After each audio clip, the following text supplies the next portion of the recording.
मित्रों नमस्कार। अगर आप सेहतमंद रहना चाहते हैं, स्वस्थ रहना चाहते हैं और ख़ासकर शहरों में निवास करते हैं, आपके पास अपनी खुली छत है, छत पर धूप आती है, तो आपको एक ऐसा उपाय बताने जा रहे हैं जिससे सब्जियों, फल और फूलों की जो बाज़ार पर आपकी निर्भरता है, वो पूरी तरीके से समाप्त हो सकती है। समाप्त ही नहीं बल्कि जो आप विष युक्त सब्जियां खरीदते हैं, केमिकल और रसायन, अंधाधुंध रसायन प्रयोग की हुई सब्जियां खरीदते हैं, उससे भी मुक्ति मिल सकती है। आप देख रहे होंगे मेरे पास लगभग 1364 स्क्वायर फीट का एक छत है और इस छत का पूरा उपयोग हम रूफटॉप फार्मिंग के लिए करने वाले हैं और इसकी शुरुआत हम आज से कर रहे हैं और एक सक्सेस मॉडल के तौर पर कुछ महीनों में ये आपके सामने होगा।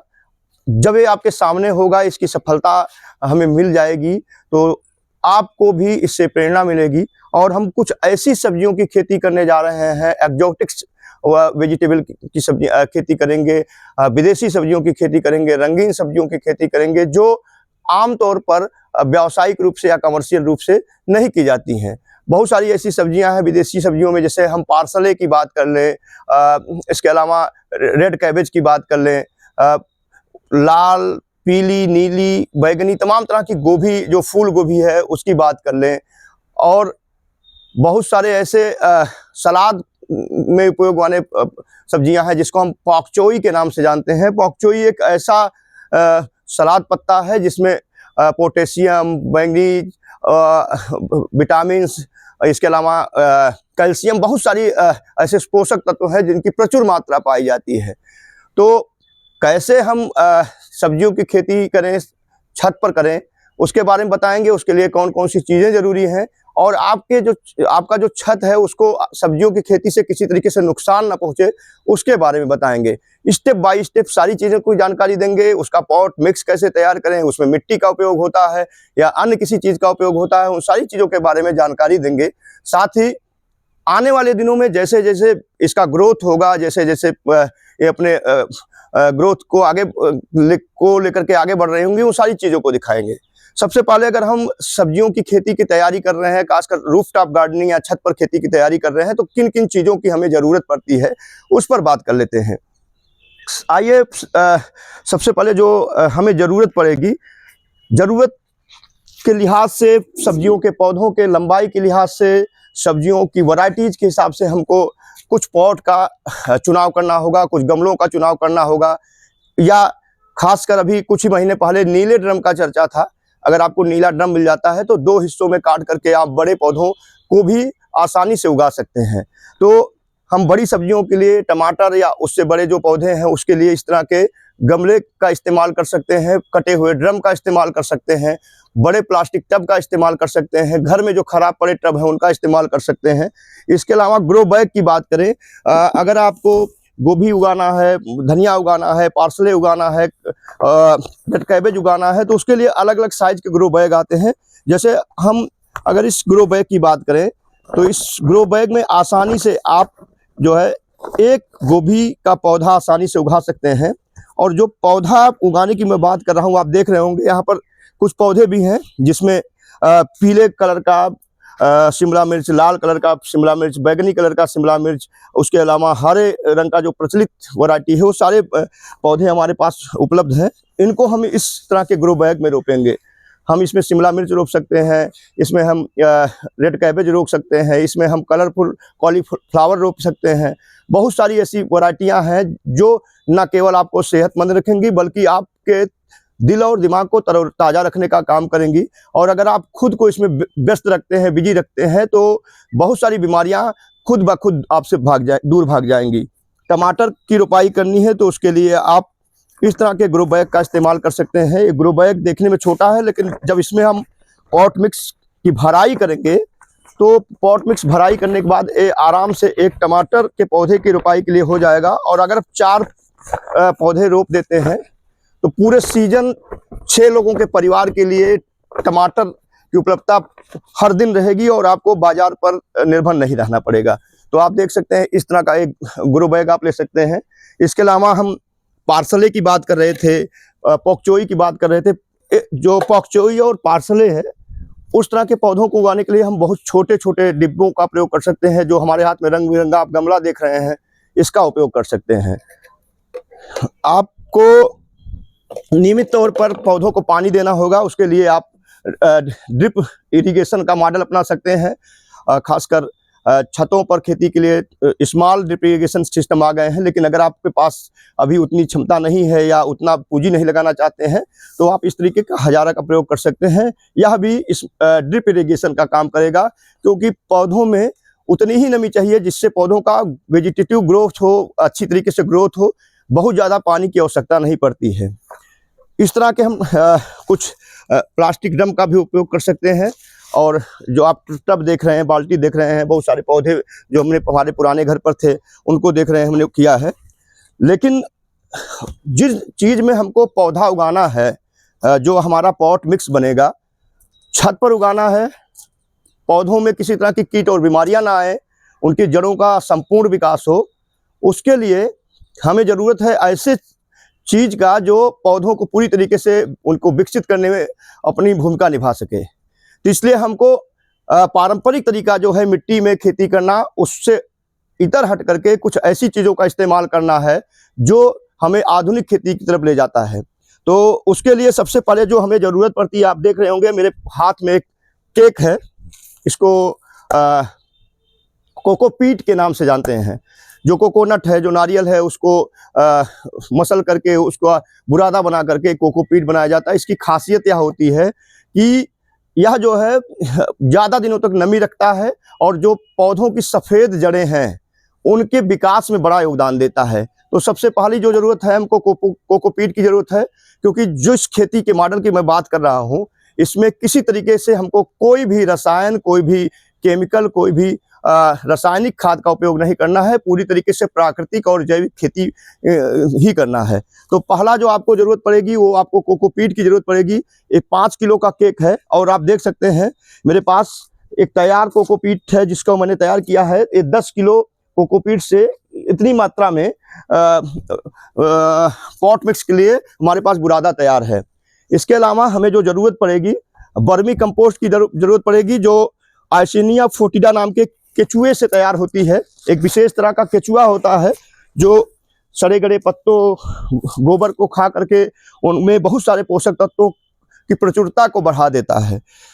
तो ये जो है वर्मी कंपोस्ट है, केचुओं से तैयार खाद है और ये विशेष तरह के केचुए से तैयार होता है। हमको केचुआ खाद की ज़रूरत पड़ेगी। फिर हमको जिस चीज़ की ज़रूरत है वह है नीम की खली।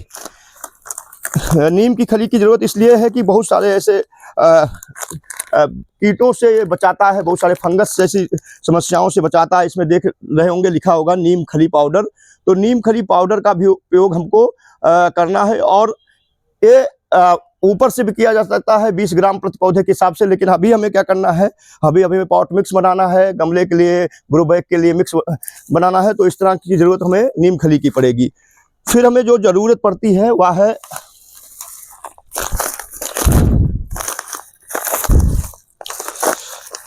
कुछ ऐसे ऑर्गेनिक ग्रेन्यूल्स हैं जिसमें पोटेशियम, फास्फोरस, कैल्शियम, इसके अलावा नाइट्रोजन, इन सारी चीज़ों की प्रचुर मात्रा होती है। तो इसको भी हमें अपने पॉट मिक्स में मिलाना है, क्योंकि पहले भी मैंने बता दिया है कि आप जो है पूरी तरीके से विष मुक्त खेती करने जा रहे हैं अपने खेतों छत पर। तो मैंने 3-4 चीज़ें आपको दिखा दी हैं। और एक चीज़ और है, जब आप पौधों को पहली बार पानी दे रहे होंगे तो इस समय सबसे ज़्यादा चर्चा जो है वह है ह्यूमिक एसिड की। ये ह्यूमिक एसिड है और ह्यूमिक एसिड जो है किसी भी पौधे के ग्रोथ के लिए अहम भूमिका निभाता है। ये जो है धान, गेहूँ, मक्का, ज्वार, आलू, गन्ना, कपास, तंबाकू, टमाटर, बैगन, गोभी, जितनी भी फसलें हैं सब में भी उपयोग किया जा सकता है। खासकर सब्जियों की खेती में इसका उपयोग हमें इसलिए करना चाहिए क्योंकि सब्जियां हम अपने जीवन में सबसे ज़्यादा खाने में प्रयोग करते हैं और सब्जियों पर ही सबसे ज़्यादा कीटनाशकों का प्रयोग होता है, सब्जियों में सबसे ज़्यादा रासायनिक खादों का उपयोग होता है। तो हमें 3-4 चीज़ों की ज़रूरत पड़ती है। मिट्टी की भी ज़रूरत पड़ती है। आप देख रहे होंगे कुछ बलुई मिट्टी की ज़रूरत पड़ेगी और ये मात्रा इतनी होगी कि अगर आपने 100 किलोग्राम पूरी मात्रा तय कर रखी है बनाने की, तो 100 किलोग्राम में 20 किलोग्राम मिट्टी की मात्रा होगी। बाकी वर्मी कंपोस्ट, कोकोपीट और इसके अलावा ह्यूमिक एसिड इत्यादि का मिक्सचर आप बना सकते हैं। अगर आप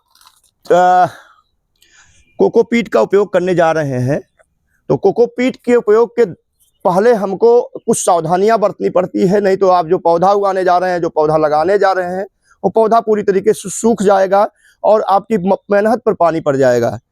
कोकोपीट को तैयार क्यों करना है? क्योंकि कोकोपीट जो है एक लवणीय क्षेत्र से आता है, जहाँ पर साल्ट की मात्रा ज़्यादा होती है।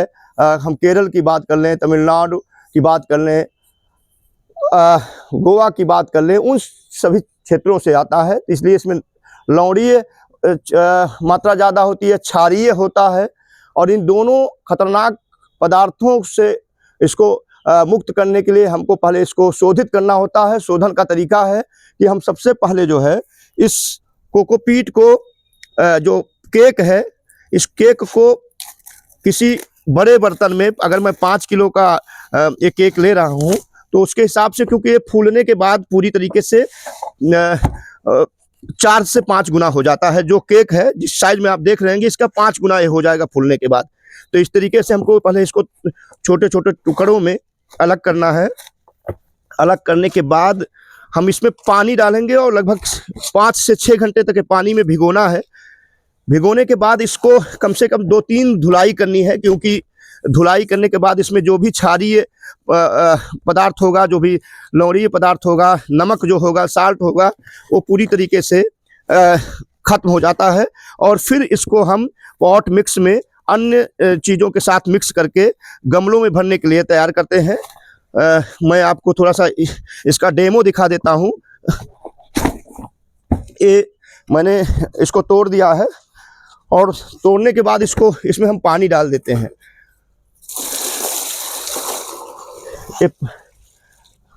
कोकोपीट जब सूख जाता है, इसमें और पानी भरना है, पूरी तरीके से इसमें पानी भरना है। जब ये पूरी तरीके से फूल जाएगा और ये जो टब देख रहे हैं भर जाएगा, तो आपको 6 से 8 घंटे बाद इसको खूब अच्छी तरीके से, जैसे मैं दिखा रहा हूँ, इस पानी में इस तरीके से खूब बढ़िया से 2 से 3 बार धुलना है, इससे इसमें से नमक और क्षार जो है अलग हो जाए। तो ये तो हो गई कोकोपीट तैयार करने की विधि। अब ये पहले से मैंने कोकोपीट तैयार कर रखी है, इसको पहले से मैंने धुल रखा था। आप देख रहे होंगे किस तरीके से सभी बुरादे अलग हो चुके हैं। अब हम पॉट मिक्स बनाने की तरफ आते हैं। मैंने पहले भी बताया कि लगभग 20% मिट्टी जो बलुई मिट्टी होगी उसको हम लेंगे। इसके अलावा 80% मात्रा में हम लगभग 50% की मात्रा जो है वह वर्मी कंपोस्ट लेते हैं। और मेरे पास लगभग 60 किलो वर्मी कंपोस्ट है, जो कि चूहे से तैयार किया गया है और बहुत ही अच्छी फर्म द्वारा इसको तैयार किया गया है। इसलिए इसमें इसकी गुणवत्ता जो बाजार में वर्मी कंपोस्ट मिलता है उससे कहीं ज़्यादा अच्छी है। तो ये मैंने बलुई मिट्टी ले लिया है 20%, 60 किलोग्राम मैंने वर्मी कंपोस्ट ले लिया है। इसके अलावा 10 किलोग्राम का ये मैंने पहले से तैयार कर रखा है और आज फिर मैं 10 किलोग्राम तैयार कर रहा हूँ। ये 10 किलोग्राम का कोकोपीट बुरादा है। इन सभी चीज़ों को आपस में मिक्स करना है, इसी को हम पॉट मिक्स कहते हैं। और ऊपर से हम ये जो आप देख रहे हैं नीम खली, इसको भी मिला देते हैं। लगभग 1 किलो के करीब ये नीम खली है।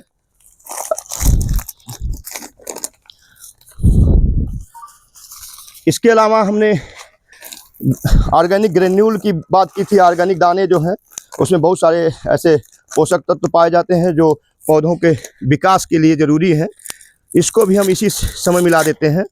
तो मैंने पहले बता दिया था कि वो दाने हैं जो पूरी तरीके से ऑर्गेनिक हैं और इसमें बहुत सारे पोषक तत्व हैं। फास्फोरस है, पोटेशियम है, मैग्नीशियम है, कैल्शियम है। हम लोग बस 2-3 चीज़ों को बार बार अपने खेतों में प्रयोग करते हैं, लेकिन हमें जो है बहुत सारे सूक्ष्म पोषक तत्व भी हैं जिसका प्रयोग करना चाहिए। कैल्शियम अगर आपके पास नहीं है तो सीप का बुरादा या हड्डी का चूरा कर सकते हैं, लेकिन बहुत सारे घरों में हड्डी के चूरे का उपयोग नहीं होता है। इसलिए हम पूरी तरीके से वेज चीज़ों का उपयोग करते हैं। अब हम इस मिट्टी को भुरभुरी बनाए रखने के लिए, जड़ों के विकास के लिए इसमें 2 से 3 किलोग्राम भूसी मिला देते हैं। ये भूसी है। अब हमारे पास एक चीज़ और बचा है, ह्यूमिक एसिड, लेकिन इसको अभी नहीं मिलाना है। जब हम गमलों की भराई कर देंगे, पौधों की रुपाई कर देंगे, तो इसको पानी में घोल करके लिक्विड फॉर्म में पौधों की जड़ों में देना है, इसलिए इसका उपयोग अभी हम नहीं करेंगे। मैंने फिर से आपको बता दूं कि जिन चीज़ों की ज़रूरत पड़ेगी उसमें हमें कोकोपीट की ज़रूरत पड़ती है, जिसको आप देख सकते हैं कोकोपीट है। इसके नीचे ये जो काला वाला खाद देख रहे हैं, ये वर्मी कंपोस्ट है। बलुई मिट्टी का उपयोग 20% किया है। 2 से 3 किलोग्राम भूसी का उपयोग हमने किया है। ऑर्गेनिक ग्रेन्यूल का उपयोग किया है और नीम की खली का उपयोग किया है। इसके अलावा भी कुछ अगर ऑर्गेनिक खाद मिल जाते हैं, ऑर्गेनिक ग्रेन्यूल मिल जाते हैं जो किसी वैज्ञानिक द्वारा सुझाए गए हैं, तो उनका उपयोग आप कर सकते हैं। अब हमारा जो है ढेर जो है ये पॉट मिक्स बनने के लिए तैयार है। उसके लिए हमको करना क्या है, पूरी तरीके से हम आपस में इसको मिक्स करेंगे और इतना मिक्स करेंगे कि सभी की मात्रा बराबर हो। इसको हमको इस तरीके से मिक्स करना है, मिट्टी ऊपर आ जाए, भूसी नीचे चली जाए, यानी सारे पदार्थ हैं, सारे जो ऑर्गेनिक पदार्थ हैं आपस में मिल जाएं। जैसा कि मैं मिला रहा हूँ, आप देख सकते हैं।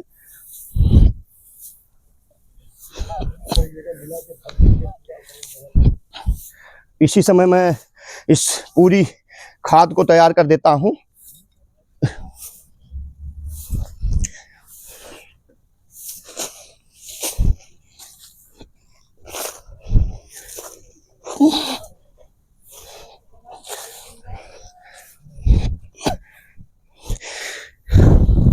मिट्टी की मात्रा अभी थोड़ी सी नीचे रह जा रही है, बाद में उसको हम अच्छे से और मिक्स करेंगे, लेकिन आप देख सकते हैं। और ख़ासकर मेट्रोपॉलिटन शहर जो हैं, बड़े शहर हैं, चाहे देश की राजधानी करें या प्रदेशों की राजधानी करें या मेट्रोपॉलिटन शहरों की बात करें, उन सभी जगहों पर आसानी से छत पर खेती की जा सकती है। खुद को रख सकते हैं, घर की बगिया में पोषक सब्जियों का उत्पादन कर सकते हैं, फल फूल लगा सकते हैं। और बहुत सारे लोग तो आम अमरूद भी छतों पर लगाना शुरू कर दिया, क्योंकि बौनी किस्में भी आ गई हैं। तो आप देख सकते हैं। और अगर आपको खेती किसानी करना है तो जिस तरीके से मैं मिट्टी में लौट रहा हूँ, उसी स्थिति में आना पड़ेगा, तभी आप सही से कर पाएंगे। मिट्टी, खाद, पानी से इस सबसे आपको डरने से बचना है। और बहुत दिनों बाद मैं कर रहा हूँ, क्योंकि सब कुछ छूट गया था मेरा। तो थोड़े से ग्रो बैग के लिए, थोड़े से पॉट के लिए हमने अभी मिक्स तैयार किया है, आपको बताओ डेमो दिखाने के लिए। तो आप देखिए, मेरा मिक्स पॉट तैयार हो गया है और अलग अलग साइज के मेरे पास ग्रो बैग हैं। मैंने एक ग्रो बैग में भराई कर दी है। थोड़ा सा आपको जगह छोड़नी है। और आपको एक चीज़ और दिखा देता हूँ कि इसमें छेद किया गया है। पानी आपके किसी भी गमले में, ग्रो बैग में रुकना नहीं चाहिए। और एक चीज़ और ध्यान देना है, आपको कुछ ऐसे जुगाड़ करने हैं, कुछ ऐसी व्यवस्थाएं करनी है कि वो आपके छत पर जो एक गमला है, जो ग्रो बैग है, इस तरीके से ना हो, इसका जो निचला हिस्सा ना हो। उसके लिए मैं आपको एक छोटा सा उदाहरण दे देता हूँ। अभी तो बहुत सारी चीज़ें हमारे पास व्यवस्था नहीं है, लेकिन मैं धीरे धीरे करूँगा।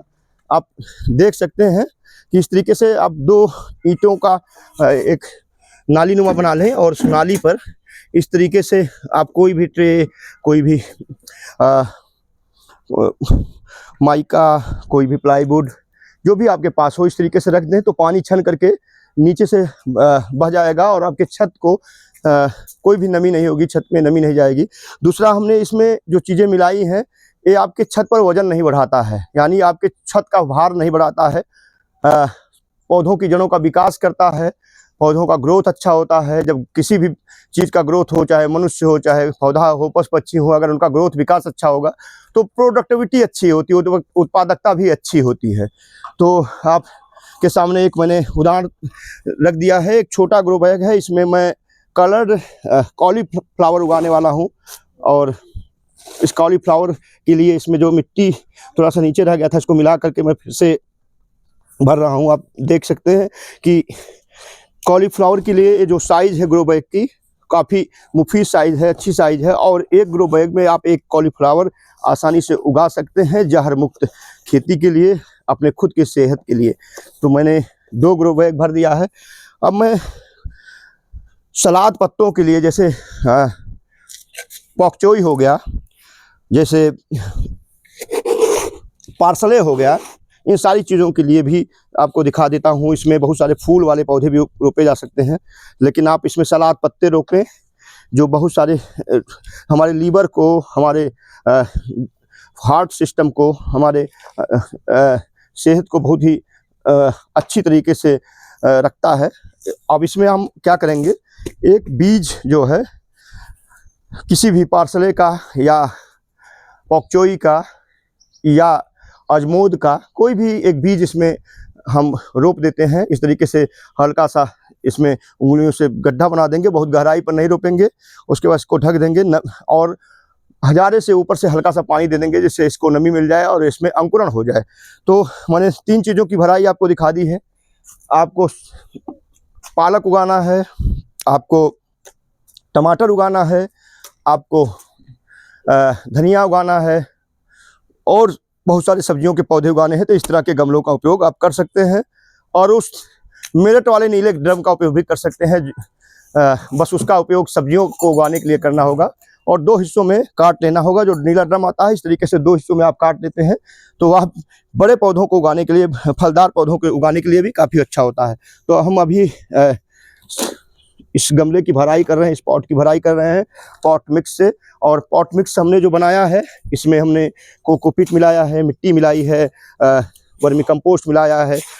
इसके अलावा इसमें हमने नीम की खली बनाई है। आप इसमें ट्राइकोडर्मा भी मिला सकते हैं। फंगस और तमाम तरह की जो बीमारियां हैं, जड़ जनित बीमारियां हैं, मिट्टी जनित बीमारियां हैं, बहुत सारे कीड़ों से भी बचाने का काम करता है, तो उसको भी आप मिला सकते हैं। लेकिन उसके लिए आपको पहले से ही वर्मी कंपोस्ट में आपको मिलाकर रखना होगा। बाकी आप देख सकते हैं, एक गमले की भराई जो मैंने पॉट मिक्स बनाई है, उसको मैं कर रहा हूँ आराम से। मिट्टी की शरीर है, मिट्टी में मिल रही है। और अब ऐसे ही आप हमको रोज़ पाएंगे। रोज़ की गतिविधियाँ, चाहे वो पानी देने की हो, चाहे पौधे रोपने की हो, सारी गतिविधियाँ आपको मैं रोज़ लाइव दिखाऊंगा, रिकॉर्डेड फॉर्म में दिखाऊंगा। हाँ, थोड़ा सा और इसमें भरते हैं और इसमें हमने नीचे छेद कर रखा है। अभी दूसरे गमले को दिखाऊंगा, जिससे पानी निकल जाए। और इसको भी हमने जैसे ग्रो बैग रखे हैं, उसी तरीके से इसको भी हमको रखना है।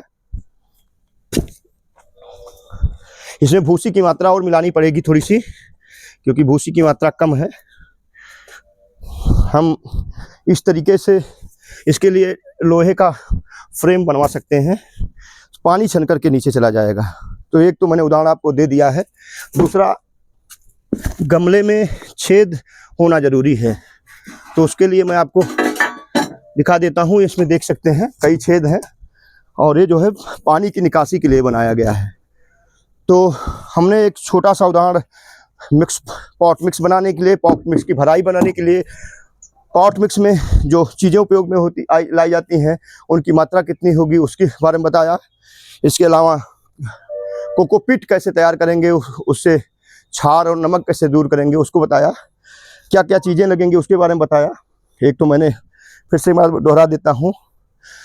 पॉट मिक्स के लिए हमें वर्मी कंपोस्ट, बलुई मिट्टी, इसके अलावा नीम की खली, ट्राइकोडर्मा, ऑर्गेनिक ग्रेन्यूल और कोकोपीट रूप में आप देख सकते हैं। मैं चाहूँगा हमारे जो कैमरे पर साथी हैं दिखा दें। छोटे छोटे गमलों का उपयोग हम सलाद पत्ता और धनिया इस तरह का उपयोग उगाने के लिए कर सकते हैं। बाकी ये सारे ग्रो बैग हैं, ये नीम, वो कोकोपीट केक है, हजारा है, टूटी हुई बाल्टियाँ, टूटे हुए प्लास्टिक के ट्रे के अलावा जो सब्जियों और फलों के ट्रांसपोर्टेशन में कैरेट उपयोग में लाए जाते हैं। कुछ भी आप जिसमें आप प्लांट उगाने की क्षमता रखते हैं उगा लें, बस उसमें से पानी की निकासी ज़रूरी है।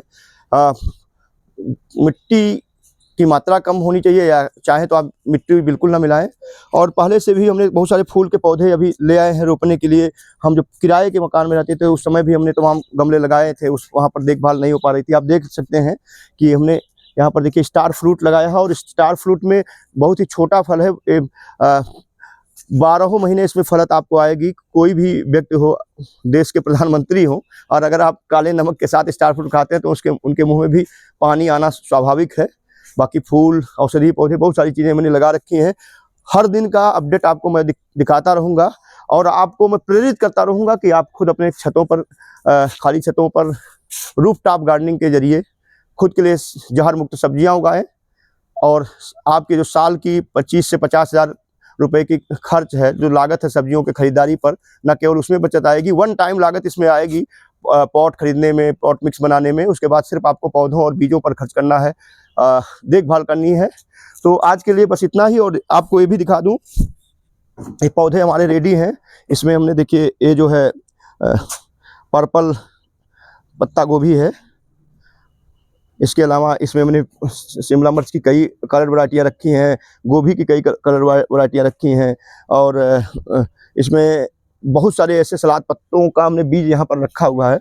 उसको भी मैं दिखा देता हूँ। अभी वो रोपाई जब करेंगे और पौधे तैयार होंगे तब आप देखने को पाएंगे। इस प्लास्टिक में है, बहुत थोड़ी मात्रा में है, क्योंकि जो बीज हमारे पास है वो 20,000 रुपये प्रति किलोग्राम तक के इनका रेट है। तो आज के लिए बस इतना ही। कैसा लगा ये वीडियो, और आप अगर खेती कर रहे हैं अपने छत पर, रूफटॉप का फार्मिंग कर रहे हैं या कर रही हैं, तो आप भी अपना अनुभव साझा करिएगा। आपके अनुभवों का इंतजार रहेगा। आपके फसल में कोई कीट लगती है, बीमारियां लगता है, कहीं कोई समस्या आ रही है, तो आप हमसे सलाह सीधे ले सकते हैं, या हमारे जो संपर्क के कृषि वैज्ञानिक हैं उनके जरिए आप सीधे संपर्क रख सकते हैं। रोज का रोज वीडियो, रोज के रोज देखभाल की वीडियो बतौर लाइव मैं आपके सामने पेश करता रहूँगा। तब तक ले इजाज़त दीजिए। धन्यवाद।